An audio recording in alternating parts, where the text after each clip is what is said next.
Oh, cool. This first one will be Stefan Pape for Hot Call. I'm doing two back to back. Oh, great. So, are you going to do them in different voices? How would I know which is which? I'm going to go put in a different t-shirt with the words backwards.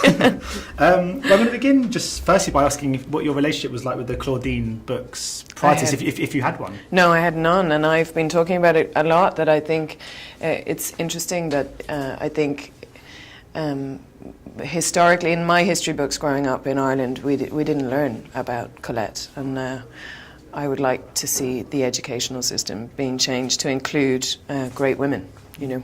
Do you think this film could help in that regard? Because I think when Steve McQueen made 12 Years a Slave, they started, there was a petition, I think, to put it on to show it to kids at school, because I think in America they have a problem with not teaching sometimes their own modern history to students. Yeah. Do you think it's important enough via cinema that we're telling these stories, and these could be used as a means of education? Yeah, absolutely. But in general, I think the arts are the thing that gets us out of the darkness, you know. But I think linking it to education is really important. It's where, because people watch movies, you know, kids watch movies, so it's a very fast way to get to them. But I'm working in Greece at the moment, and in Greece they teach kids like the ancient Greek theatres where women are really powerful. So these little girls in Greece are growing up knowing that they have deep power within them, and I think we could do with kind of telling these stories more to our children, boys and girls. Because it feels like we're always progressing, but like you said, some of the strongest ever female characters ever through art have come through sort of ancient Greece, has come through Shakespeare and people like that. It almost feels like... Not so much Shakespeare. Not so much. Yeah, they're either virgins or whores in Shakespeare, so I would more disagree. Interesting, the word I think the Greeks for me are they had a lot of agency, you know, so... But I mean, obviously, Missy's a fantastic character for you to get your teeth stuck into here. It must have been a real joy to get into this one. Yeah, it was. It was great, and to be able to tell that story when it hasn't been told. I think I'm hoping that as a result of her being shown in this film, there will be much more told about her, because she was fascinating. She was at the forefront of quite an incredible movement. And I mean, though obviously quite a lot of time has passed, is there still a pressure of portraying someone who did exist, a real person?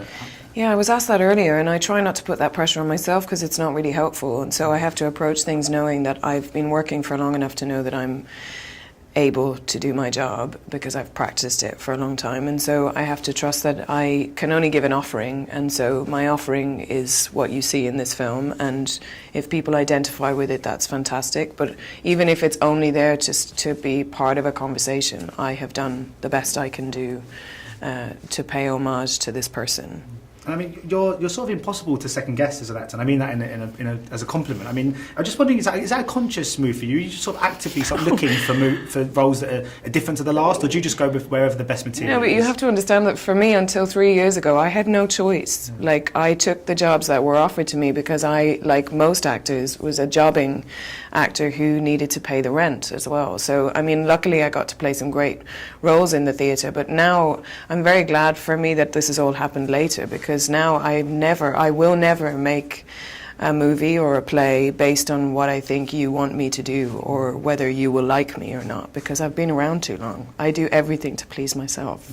Because I guess initially for any sort of actors, that must be quite a difficult thing to get right, because you'll be offered roles and you think, well, I need this for exposure, I need this for money, but at the same time, so you're not always necessarily in control of the right parts and the right films. Yeah, absolutely. So when you do get to be in a position of where you can choose, it's very freeing to be able to now, you know, I don't have to base my choices solely on paying my rent, which is a great privilege, you know. And it's been about a year since obviously the whole sort of the Me Too and Time's Up movement sort of really kick-started and the Weinstein scandal broke, and it's something you've discussed publicly before. I mean, have you noticed, even in the space of a year, if there's been a noticeable shift or a change within the industry, or do you think it's almost too early to tell?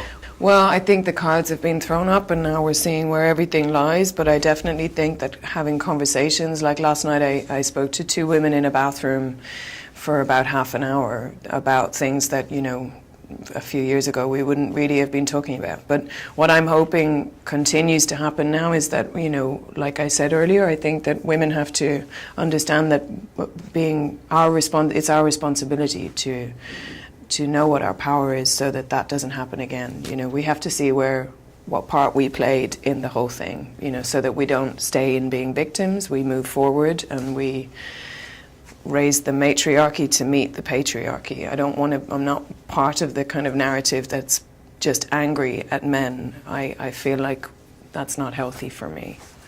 Thanks so much for your time, much appreciated. But I hate you as well. Okay, now we're going to The second interview is going to be